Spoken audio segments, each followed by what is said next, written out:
I have found that my free writes I've been doing here in the last year and a half, if I just want to clear my mind, I kind of do I call it mind dump.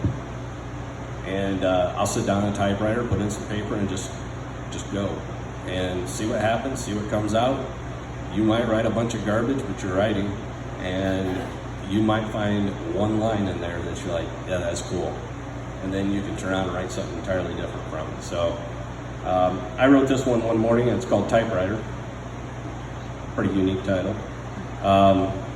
It's Bakelite keys singing in colors of burgundy, ivory, black, and forest green. They strike and mark the blue paper rolled into its plating. 60 years passed, and the craftsmanship, the care and assembly, the attention to the details, paid someone's water bill in 1958, and they feeds my dreams in 2019.